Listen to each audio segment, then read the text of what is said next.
जय श्री कृष्णा, राधे राधे, जय माता दी। आज अपने सुनेंगे नवरात्रा व्रत के पारण से पहले सुनी जाने वाली कथा। कथा शुरू करने से पहले कमेंट बॉक्स में माता रानी का जयकारा अवश्य लगाना। 9 अप्रैल 2024 मंगलवार से शुरू हुए चैत्र नवरात्रा 17 अप्रैल बुधवार के दिन नवमी तिथि को कन्या पूजन के साथ समाप्त हो गई है।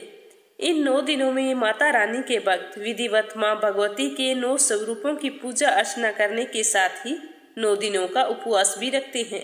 कुछ लोग नवरात्रि की प्रतिपदा तिथि और अष्टमी तिथि को व्रत रखते हैं। जो लोग नवमी तिथि पर कन्या पूजन के बाद में व्रत खोलते हैं, लेकिन जो लोग पूरे 9 दिनों का उपवास रखते हैं उन्हें दसवीं तिथि में ही पारण करना चाहिए। दसवीं तिथि 17 अप्रैल बुधवार को दोपहर 3:14 पर लग जाएगी, जो 18 तारीख तक रहेगी। लेकिन 9 दिन व्रत रखने वाले भक्त इस दिन व्रत का पारण नहीं कर सकते, क्योंकि हिंदू धर्म में उदया तिथि के अनुसार ही पूजा पाठ किया जाता है और उदया तिथि ही मान्य होती है। ऐसे में 9 दिन का व्रत रखने वाले लोग अपने व्रत का पारण 18 अप्रैल को करें। दसवीं तिथि की सुबह यानी कि 18 अप्रैल को सुबह जल्दी उठकर नित्य कर्मों से निवृत्त होकर स्नान करें। फिर माता रानी की पूजा अर्चना करें। अपने मंगल जीवन की कामना करते हुए व्रत और पूजा पाठ में हुई भूल चूक के लिए माफी मांगे।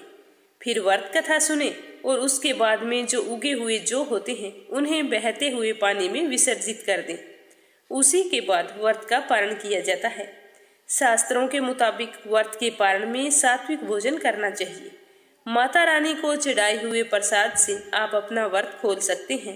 तो आइए पहले अपने सुनते हैं गणेश जी की कहानी, उसके बाद में नवरात्रा व्रत कथा सुनेंगे। एक बार गणेश जी महाराज एक सेठ जी के खेत में से जा रहे थे, तो उन्होंने 12 दाने अनाज के तोड़ लिए। अचानक फिर गणेश जी के मन में आया कि मैंने तो सेठ जी के यहाँ चोरी कर ली, और वो पछतावा करने लगे और सोचने लगे कि मुझसे यह पाप हो गया, अब मैं क्या करूं। तो सोचते सोचते गणेश जी ने कहा कि चलो मैं सेठ जी के 12 साल नौकरी पर रह जाता हूँ, मेरे पाप कम हो जाएंगे। यह सोचकर गणेश जी एक बालक का रूप धारण करके सेठ जी के घर चले गए और कहने लगे कि मुझे कोई काम पर रख लो। तो सेठ जी को जरूरत थी और उन्होंने काम पर रख लिया। एक दिन सेठानी जी राख से हाथ धो रही थी, तो गणेश जी ने सेठानी जी का हाथ पकड़कर मिट्टी से धुला दिया। सेठानी सेठ जी के पास गई और बोली कि ऐसा क्या नौकर रखा है, नौकर होकर मेरा हाथ पकड़ लिया। तो गणेश जी को बुलाकर सेठ जी ने कहा कि क्यों भाई, तूने ऐसा क्यों किया, सेठानी का हाथ क्यों पकड़ा तूने। तो गणेश जी ने कहा कि मैंने तो एक सीख की बात बताई है कि राख से हाथ धोने से घर की लक्ष्मी नाराज होकर चली जाती है और मिट्टी से हाथ धोए तो लक्ष्मी लौट कर आती है। तो सेठ जी ने कहा कि गणेश जी है तो सच्चा। ऐसा करते करते कई दिन बीत गए। थोड़े दिनों बाद कुंभ का मेला आया। सेठ जी ने कहा कि मुझे तो टाइम नहीं है, गणेश तू सेठानी को कुंभ के मेले में स्नान करवा के ले आओ। तो गणेश जी सेठानी को लेकर कुंभ के मेले में चले गए। तो वहां जाकर सेठानी तो किनारे पर बैठकर थोड़ा थोड़ा पानी डालकर नहा रही थी। तो गणेश जी ने उसका हाथ पकड़ा और आगे ले जाकर डुबकी लगवाकर वापिस ले आई। तो घर आकर सेठानी ने सेठ से कहा कि गणेश जी ने तो मेरी इज्जत नहीं रखी, इतने सारे लोग थे उनके बीच में मुझे घसीट कर पानी में आगे ले गया। तो सेठ जी ने फिर गणेश जी को बुलाया, भाई तूने ऐसा क्यों किया। तो गणेश जी ने कहा कि सेठानी जी तो गंदे पानी से किनारे पर बैठकर नहा रही थी, तो मैं तो आगे ले जाकर अच्छे पानी में डुबकी लगवा कर लाया हूँ, इससे अगले जन्म में बहुत बड़े राजा और राजपाट मिलेंगे। तो सेठ जी ने सोचा कि गणेश जी है तो सच्चा। एक दिन सेठ जी के घर में पूजा पाठ हो रही थी, हवन हो रहा था। तो सेठ जी हवन पर बैठे थे और गणेश जी को कहा कि जाओ सेठानी को बुला कर लाओ। तो जैसे ही गणेश जी सेठानी को बुलाने अंदर गए, तो सेठानी तो काली चुनरी ओढ़कर तैयार होकर गणेश जी के साथ चलने लगी। तो गणेश जी ने उस चुनरी को उतार कर फाड़ दिया और कहा कि लाल रंग की चुनरी ओढ़ के चलो। तो सेठानी नाराज होकर सो गई। उधर हवन पर बैठे हुए सेठ जी सेठानी का इंतजार कर रहे थे। काफी देर हो चुकी थी, सेठानी जी बाहर नहीं आए। तो सेठ जी उठकर स्वयं अंदर गए, तो देखा तो सेठानी जी सो रही थी। तो सेठ जी ने कहा कि क्या बात है। तो सेठानी बोली कि आज तो गणेश जी ने हद ही कर दी, मेरी चुनरी फाड़ दी। तो सेठ जी ने गणेश जी को बुलाकर बहुत डांटा और कहा कि तुम बहुत बदमाशी करते हो। तो गणेश जी ने कहा कि पूजा पाठ में काले रंग का वस्त्र नहीं पहनते, इसीलिए मैंने तो सिर्फ लाल वस्त्र पहनने के लिए बोला था। काला वस्त्र पहनने से कोई भी शुभ काम सफल नहीं होता। तो फिर सेठ जी ने सोचा कि गणेश जी है तो समझदार। ऐसा करते करते कई दिन बीत गए। एक दिन सेठ जी के घर में गणेश पूजा थी, तो पंडित जी ने कहा कि वो तो गणेश जी की मूर्ति लाना तो भूल ही गए, अब क्या करेंगे। तो गणेश जी बोला कि मेरे को ही मूर्ति बनाकर विराजमान कर लो, आपकी पूजा सफल हो जाएगी, आपके सारे काम सफल हो जाएंगे। तो यह सुनकर सेठ जी को बहुत ही गुस्सा आया और वो बोले कि अब तक तो तुम सेठानी से मजाक करते थे, वो तो ठीक था, लेकिन अब तुम मुझसे भी करने लग गए। तो गणेश जी बोले कि मैं मजाक नहीं कर रहा हूँ, मैं तो सच कह रहा हूँ। ऐसा कहते ही गणेश जी ने अपना असली रूप धारण कर लिया। तो सेठ और सेठानी तो देखते ही रह गए। फिर उन्होंने गणेश जी की पूजा शुरू की। पूजा खत्म होते ही गणेश जी तो वहां से अंतर्ध्यान हो गई। अब और सेठ और सेठानी को बहुत ही अफसोस हो रहा था कि इतने सालों से हमारे पास गणेश जी रह रहे थे और हमें पता ही नहीं चला, अनजाने में हमने उनसे कितना काम करवाया। ऐसा सोचते सोचते सेठ जी तो बहुत ही दुखी हो गया। तो गणेश जी ने रात को सपने में आकर सेठ जी से कहा कि सेठ जी, आपके खेत से मैंने 12 साल पहले 12 अनाज के दाने तोड़ लिए थे। उसी का कर्ज उतारने के लिए मैंने आपके घर 12 सालों तक नौकरी की थी। आपको अफसोस करने की कोई ज़रूरत नहीं है।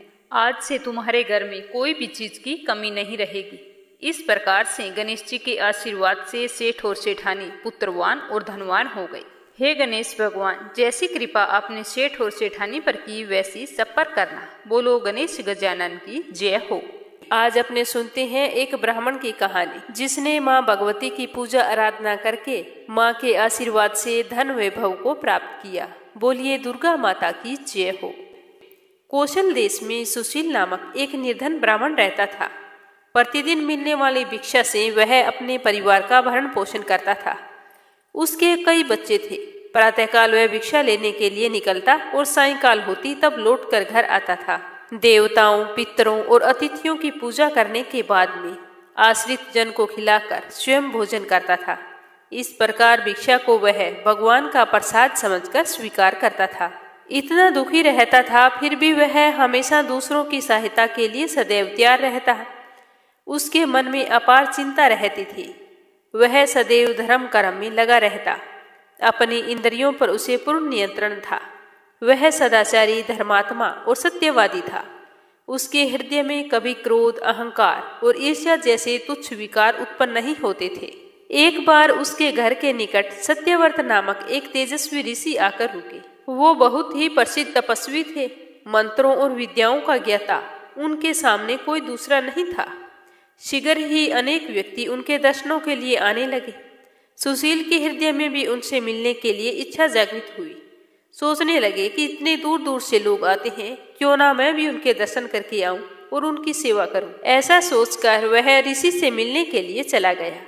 वहां जाकर सत्यव्रत ऋषि को प्रणाम करके बोला कि ऋषिवर, आपकी बुद्धि अत्यंत विलक्षण है।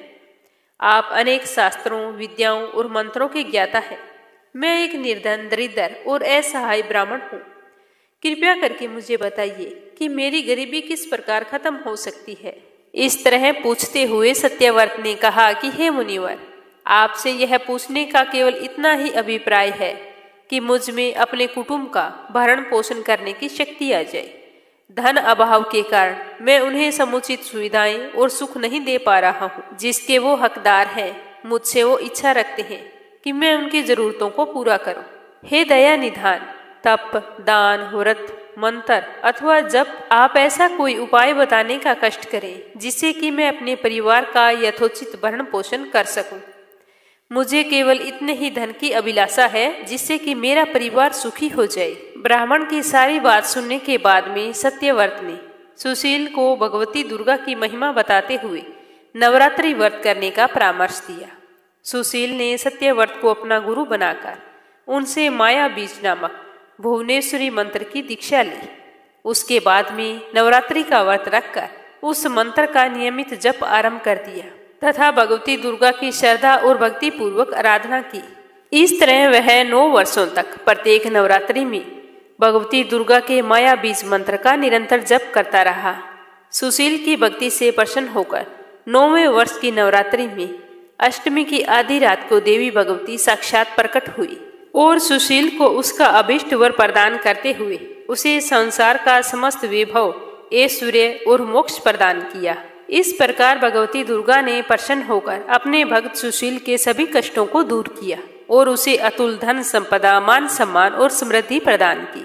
तो आइए अब अपने सुनते हैं आदि पुरुष भोले शंकर और आदि शक्ति माँ भगवती का अवतार देवी सती की कहानी। इस कहानी को नवरात्रा के दिनों में अवश्य सुननी चाहिए। बोलो भोले शंकर की जय हो, बोलो देवी सती की जय हो। राजा दक्ष प्रजापति की सभी पुत्रियां गुणवती थी, फिर भी दक्ष के मन में संतोष नहीं था। वे चाहते थे कि उनके घर में एक ऐसी पुत्री का जन्म हो जो सर्वशक्ति संपन्न हो एवं सर्वविजयिनी हो। तो राजा दक्ष एक ऐसी ही पुत्री की कामना लेकर तप करने लगे। तप करते करते बहुत अधिक दिन बीत गए। तो भगवती देवी ने प्रकट होकर कहा कि मैं तुम्हारे तप से बहुत ही प्रसन्न हूँ। तुम किस कारण से तप कर रहे हो? तो दक्ष ने तप करने का कारण बताया। तो माँ बोली कि मैं स्वयं तुम्हारे यहाँ पुत्री के रूप में जन्म लूंगी। मेरा नाम सती होगा। मैं सती के रूप में जन्म लेकर अपनी लीलाओं का विस्तार करूंगी, लेकिन तुम्हारी वजह से अगर मुझे जरा सा भी दुख हुआ तो मैं अपनी जान दे दूंगी। तो इस तरह का वरदान पाकर राजा दक्ष बहुत ही खुश हुए। भगवती देवी ने राजा दक्ष के यहाँ सती के रूप में जन्म लिया। सती राजा दक्ष की सभी पुत्रियों में से सबसे अलौकिक थी। सती ने बाल्यावस्था में ही कई ऐसे अलौकिक आश्चर्यचकित करने वाले कार्य कर दिखाए थे जिन्हें देखकर स्वयं दक्ष भी आश्चर्यचकित हो जाते थे। ऐसा करते करते समय के साथ सती बड़ी होती गई। जब सती विवाह योग्य हो गई तो राजा दक्ष को उसके लिए वर की चिंता होने लगी। तो उन्होंने एक दिन ब्रह्मा जी से इस विषय में विचार विमर्श किया। तो ब्रह्मा जी ने कहा कि सती भगवती का अवतार है। भगवती आदि शक्ति और शिव आदि पुरुष है, अतः सती के विवाह के लिए शिव ही योग्य है और उचित वर है।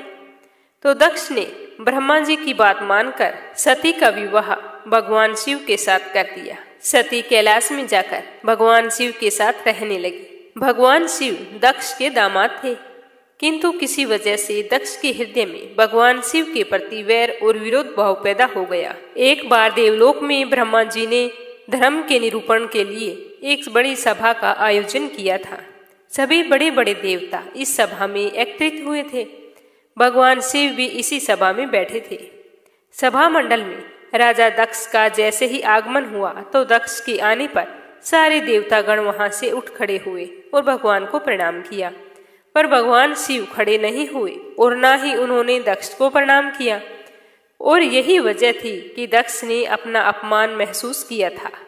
केवल यही नहीं, उनके हृदय में भगवान शिव के प्रति ईर्ष्या की आग जल उठी। वे उनसे बदला लेने के लिए समय और अवसर की प्रतीक्षा करने लगे और वह अवसर भी दक्ष को मिल गया था, क्योंकि राजा ने एक बहुत ही बड़े यज्ञ का आयोजन किया था। उसमें भगवान शिव और सती को नहीं बुलाया। एक बार सती और शिव कैलाश पर्वत पर बैठे हुए परस्पर वार्तालाप कर रहे थे। उसी समय आकाश मार्ग से कई विमान कनखल की ओर जाते हुए दिखाई पड़े। सती ने उन विमानों को देखकर भगवान शिव से पूछा कि प्रभु, ये सभी विमान किसके हैं और कहाँ जा रहे हैं? भगवान शंकर ने उत्तर दिया कि आपके पिता ने बड़े यज्ञ का आयोजन किया है।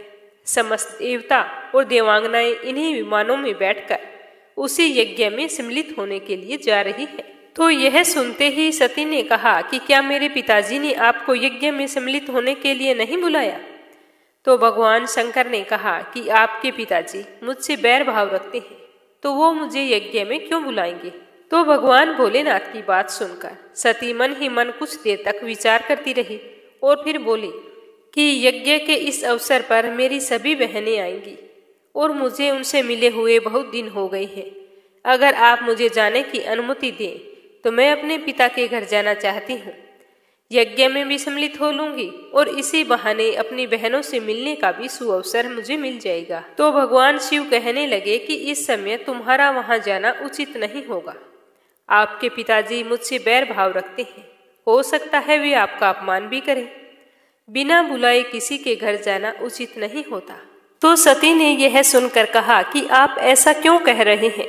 वो मेरे पिता का घर है। तो भगवान शिव ने उत्तर दिया कि विवाहिता लड़की को बिना बुलाए पिता के घर नहीं जाना चाहिए, क्योंकि विवाह हो जाने पर लड़की अपने पति की हो जाती है, पिता के घर से उसका संबंध टूट जाता है।